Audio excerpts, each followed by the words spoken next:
citat nga dermatologjia klinike e kap thelbin në mënyrë perfekte. Pra, çfarë do të thotë kjo në të vërtetë? Që studimi i lëkurës nuk është diçka sipërfaqësore. Përkundrazi, lëkura bëhet një dritare, një lajmëtare e drejtë për drejtë e asaj që po ndodh thellë brenda trupit ton. Ajo na tregon histori. Mirë, ja si do ta deshifrojmë këtë gjuhë të fshehtë të lëkurës. Së pari, do të nisemi me alarmet më kritike, ato që kërkojnë vëmendje të menjëhershme. Pastaj, do të shohim se si sistemet e brendshme flasin përmes saj. Do të eksplorojmë edhe lidhjen befasuese me zorëve dhe lëkurës, ndikimin e dietës dhe stresit, dhe në fund, si të interpretojmë sakt të gjitha këto mesazhe. Po, le të fillojmë me seksionin e parë, paralajmërimet urgjente. Këto duhet ta dini, nuk janë thjesht sugjerime të buta nga trupi ynë, këto janë sirena, alarme me rrezik të lartë ku çdo moment ka rëndësi dhe vëmendja e menjëhershme është absolutisht kritike.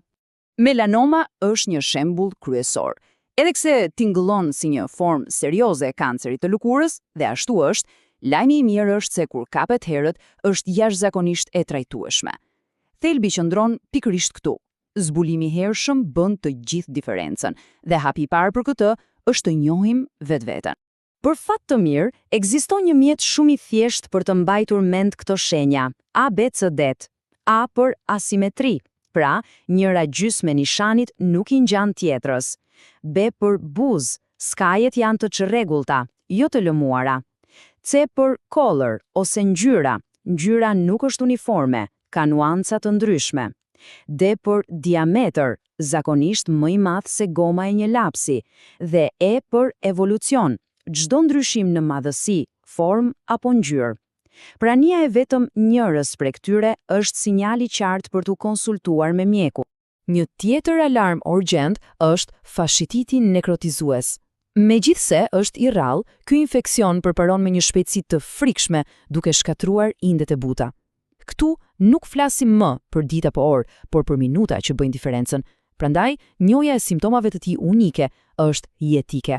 Po si ta dallojmë nga një plagë normale? Po, kontrasti është si dita me natën. Një prerje e zakonshme ka dhimbje të pritshme dhe shërohet gradualisht. Por te fasciti nekrotizues, shenja kryesore është një dhimbje ekstreme, absolutisht jo proporcionale me pamjen e plagës. Kjo dhimbje e tmerrshme, e shoqëruar me ëntje që përhapet me shpejtësi apo shfaqjen e flluskave njollave të zeza, ky është një alarm që nuk duhet ignoruar kurrë. Mirë, tani, le të kalojmë te mënyra se si lëkura shërben si pasqyrë për sistemet tona të brendshme. Gjendje kronike, siç rregullimet autoimune dhe ato endokrine, shpesh e shkruajnë historinë e tyre direkt në sipërfaqen e lëkurës. Kur sistemi imunitar sulmon gabimisht trupin, lëkura shpesh bëhet një fushë betejë, dhe kjo betejë e brendshme merr forma të ndryshme, nga skuqjet karakteristike të lupusit dhe pllakat me luspa të psoriazit, te humbja e pigmentit te vitiligo apo ngurtësimi i lëkurës së skleroderma. Secila prej këtyre shenjave është një tregues i qartë i një problemi më të thellë.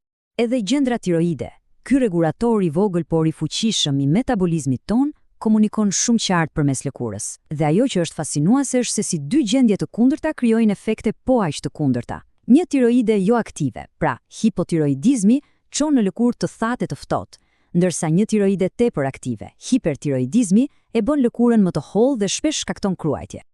E kjo na çon në një nga fushat më interesante të kërkimit mjekësor sot, aksizor lëkurë. Ideja është e thjeshtë, por revolucionare. Ajo që ndodh në sistemin ton tretës nuk qëndron aty, por shfaqet drejt për drejt në lëkurë. Po çfarë është saktësisht ky aksizor e lëkurë? Imagjinojeni si një autostrada komunikimi me dy korsi. Shëndeti miliarda baktereve në zorët tona, pra mikrobioma, ndikon drejt për drejt shëndetin e lëkurës. Kur ky ekosistemi brendshëm prishet, ai mund të shkaktojë inflamacion në të gjithë trupin, i cili shpesh manifestohet si irritim dhe probleme në lëkurë. Le t'i shohim disa shembuj konkret. Hulumtimet tregojnë se dietat me shumë yndyrë dhe sheqer mund t'i prishin ekuilibrat e baktereve në zorë, duke çuar në përkeqësimin e akneve. Në mënyrë të ngjashme, gjendje si ekzema dhe psoriazis janë të lidhura ngushtë me çekuilibrat në mikrobiom. Kjo na tregon diçka shumë të rëndësishme.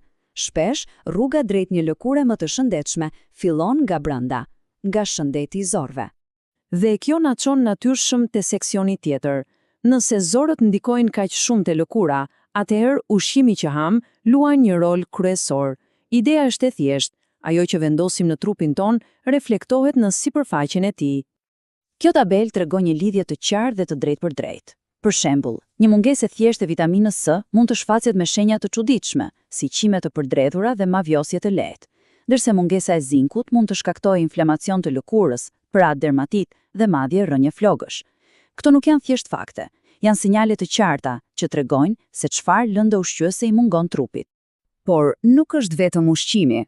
Jeta jonë moderne, me ritmin e saj të shpejtë, sjell faktorë të tjerë të fuqishëm që ndikojnë lëkurën tonë, stresi dhe mungesa e gjumit. Mendojeni pak, pas një jave të vështirë dhe stresuese, lëkura duket ndryshe apo jo? Por për te asaj pamjes lodhur, çfarë ndodh në të vërtetë në nivelin fiziologjik? Stresi kronik lëshon hormonin kortizol, i cili praktikisht shpërbën kolagjenin, duke quar në plakjet e parakohshme. Ai gjithashtu dobëson barierën mbrojtëse të lëkurës, rrit inflamacionin, ngadalson shërimin e plagëve dhe madje zvoglon qarkullimin e gjakut, duke i dhënë lëkurës atë pamjen e zbehë dhe të lodhur. Pra, ndikimi është i thellë dhe i shumë fisht. Tani që kemi parë të gjitha këto lidhje, pyetja vendimtare është si ta përdorim këtë informacion. Kjo pjesë e fundit ka të bëjë me fuqizimin përmes njohurive për të bërë vëzhgues më të mirë dhe më të informuar të trupit ton. Një aspekt absolutisht kritik i të qenit një vëzhgues i informuar është të kuptuarit se shenjat e lëkurës mund të duken shumë ndryshe në tone të ndryshme. Ky citat nga American Nurse Journal na kujton se neglizhimi i këtij fakti mund të çojë në pabarazi serioze në kujdesin shëndetësor. Prandaj, një vlerësim i saktë kërkon njohuri për të gjitha nuancat e lëkurës. Këtu janë disa këshilla praktike dhe shumë të rëndësishme. Për shembull, përdorimi i dritës së duhur është thelbësor. Drita fluoreshente mund të japë një nuancë blu në lëkurën e errët, duke mashtruar syrin. Gjithashtu, është e dobishme të kontrolloni zonat me më pak pigment, si pëllëmbët e duarve ose mukoza e gojës, për të vërejtur ndryshime si zbehja ose cianoza. Këto janë njohuri thelbësore për një vlerësim të saktë. Dhe kjo na sjell në pikën më të rëndësishme. Qëllimi i gjithë këtij informacioni nuk është të bëjmë vetë diagnostikim. Absolutisht jo. Qëllimi është të vëzhgojmë me vëmendje dhe të bëhemi partner më aktiv dhe të informuar në kujdesin ton shëndetësor. Të dimë se kur një ndryshim i vogël mund të jetë një sinjal për të konsultuar me një profesionist. Pra, herën tjetër që shikoheni në pasqyrë, ia vlen të kujtoheni se ajo që po shihni është më shumë se thjesht sipërfaqe. Është një histori që trupi po përpiqet të tregojë. Lëkura komunikon vazhdimisht. Pyetja mbetet, apo e dëgjojmë?